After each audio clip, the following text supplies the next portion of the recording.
खबरों के सिलसिले को आगे बढ़ाते हुए अब हम बात करेंगे नवरात्रोत्सव की। आज से नवरात्र उत्सव की शुरुआत हो गई है। नागपुर शहर के मंदिरों में भक्तगण देवी के दर्शन करने कतार में लगे हुए हैं। नागपुर शहर के सुप्रसिद्ध आज्ञाराम देवी मंदिर में भी हर साल की तरह इस साल भी देवी के दर्शन के लिए भक्तों का तांता लगा रहा। श्रद्धालुओं का मानना है कि माता आज्ञाराम देवी सभी कष्टों का निवारण करती है और उनकी मनोकामनाएं पूरी करती है। और इसी कड़ी में हमारे रिपोर्टर प्रांसी मिश्रा ने जाकर वहां भक्तों की प्रतिक्रिया ली है।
यानी 9 रातों का यह पर्व जो माँ दुर्गा के 9 रूपों को समर्पित है।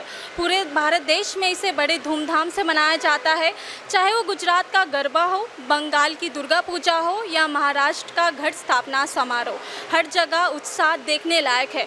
और हर साल की तरह इस बार भी नवरात्रि का पर्व बड़ी धूमधाम के साथ मनाया जा रहा है। और इसी कड़ी में आज मैं नागपुर के सुप्रसिद्ध आज्ञा देवी मंदिर पहुंची हूं।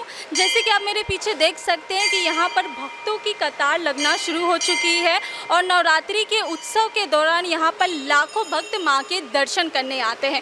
मैं आपको बता दूं कि भक्तों का मानना है कि जो आज्ञाराम देवी है वो सभी कष्टों को दूर करती है और जो भक्तों की मनोकामना है वो उन्हें भी पूर्ण करती है।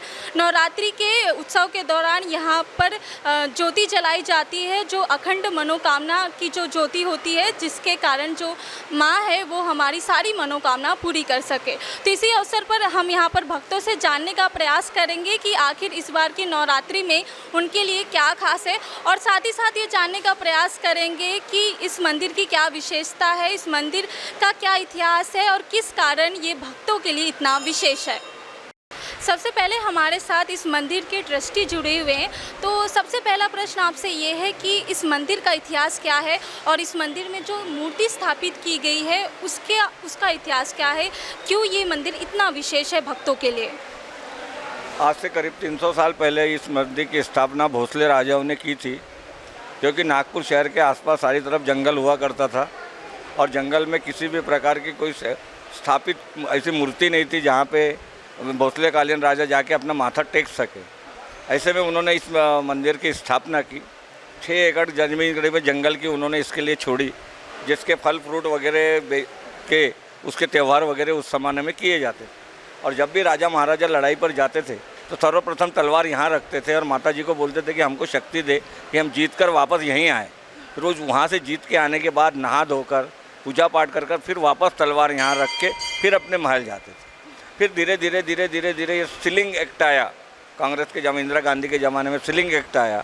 उस सीलिंग एक्ट के बाद में ये जगह मंदिर के लिए छोड़ दी गई। उसके बाद यहाँ पर कोठारी करके एक सज्जन थे, वो व्यवस्थापक करके इसको चलाते थे। फिर और काल बीतता ये शहर में परिवर्तित हो गया। उन्होंने इस मंदिर पर अपना हुकूमत जमा ली, सारे चीज़ें वो अपने खुद के सेल्फ समझने लगे। तो फिर हमने इसको ट्रस्ट के लिए गवर्नमेंट के पास अप्लाई किया कि सर ये गवर्नमेंट की प्रॉपर्टी है और इसका ट्रस्ट बनना चाहिए और जो आते हैं दर्शनार्थी उनके लिए सारी सुविधाएं होनी चाहिए। और सारी चीज़ें आज आपको यहाँ दिख रही है कि ट्रस्ट बनने को अभी हमारे 15 साल हो गए। 15 सालों में विशालकाय मंदिर बनाया हमने, 2 हॉल बनाए, ऊपर नीचे हम लोग मात्र 5,000 रुपये में शादी ब्याह के लिए लोगों को किराए पे देते हैं। पानी की व्यवस्था अच्छी है, लेटरिन बाथरूम की व्यवस्था अच्छी है, ट्रैफिक की व्यवस्था अच्छी है, जिससे कि आज बाहर गांव से दूर दूर से लोग यहाँ मंदिर में दर्शन को आते हैं।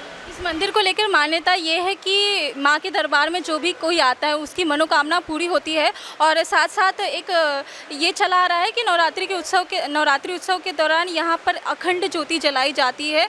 तो ये इसका जो व्यवस्था है वो किस प्रकार से की जाती है? हमारी हिंदी परंपराओं में ऐसी धारणा है कि एक ज्योत माँ की 9 दिन जलाने से अपने घर में एक अच्छी मतलब पॉजिटिव आती है, कल्पना आती है, सारे लोग अच्छे खुश रहते हैं।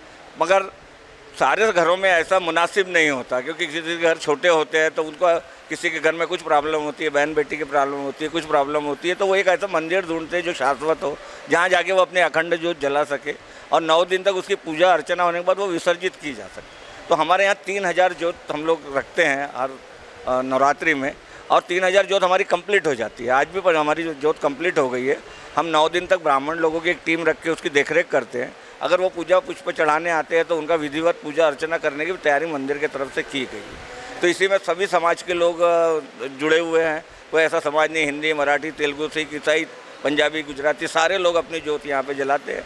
और ज्योत का जो बुकिंग है वो इतने फास्ट होता है कि हम समझ जाते हैं कि लोगों की जब इच्छाएँ पूरी हो रही है तभी लोग अपनी ज्योत बारंबार जलाने यहाँ आ रहे हैं। तो माता जी का आशीर्वाद है कि वो किसी को खाली हाथ नहीं भेजती, सबकी झोलियाँ भर के भेजती। ओटी चढ़ाने वालों की भी यहाँ लाइन लगती है। इस हिसाब से फिर हमारा भव्य महाप्रसाद होता है दशहरे के दूसरे दिन, तो सारे 10,000-15,000 लोगों का भोजन होता है। तो एक अलौकिक है ये, जो बढ़ते ही जा रहा है दिन पे दिन। ये नागपुर का सुप्रसिद्ध मंदिर है, तो नवरात्रि के समय लाखों भक्त यहाँ पर आज्ञा देवी की मंदिर में आते हैं, उनके दर्शन करने आते हैं। तो भीड़ को देखते हुए आपने इस बार नवरात्रि में कौन से बंदोबस्त किए हैं? हम लोगों ने पुलिस डिपार्टमेंट का बहुत सहयोग रहता है हमें। अभी थोड़ी देर पहले पुलिस कमिश्नर आके गए नागपुर के, अभी पूरा यहाँ का मुहैया करके गए। उनके साथ पूरी पुलिस की टीम थी, ACP, DCP, Ganeshpeth police station के सारे पुलिस अधिकारी, ट्रैफिक के सारे पुलिस अधिकारी। उसके बाद में हमारे खुद के सिक्योरिटीज़ रहती है, लेडीज़ और जेंट्स की। उसके बाद में वो जो सिक्योरिटी जो गवर्नमेंट की है, क्या बोलते हैं उसको, वो वाइट कपड़े वाले वो भी रहते हैं, ट्रैफिक वाले रहते हैं। तो कोई ऐसी प्रकार की आज तक कोई ऐसी घटना नहीं घटी। तो पुलिस का काफ़ी सहयोग रहता है। हमारे साथ यहाँ पर कुछ महिलाएं हैं जो आज्ञा देवी मंदिर में आई हैं, उनके दर्शन करने आए हैं। तो सबसे पहला प्रश्न है कि आप इस मंदिर में कितने वर्षों से जुड़ी हुई हैं, और इतने वर्षों से जुड़ने के बाद आप इस बार की जो नवरात्रि उसमें माँ से क्या मनोकामना आपने मांगी है? हम तो से मैं छोटी थी, बरसों पहले हम बहुत छोटे थे, तो लेडीज़ लोगों के साथ, पड़ोसियों के साथ आते थे। छोटे बचपन में पैदल पैदल आते थे, फूल चुराते हुए आते थे माँ के लिए, आगाराम देवी के लिए। और अभी जो आ रहे हैं, अभी श्रद्धा के लिए आ रहे हैं।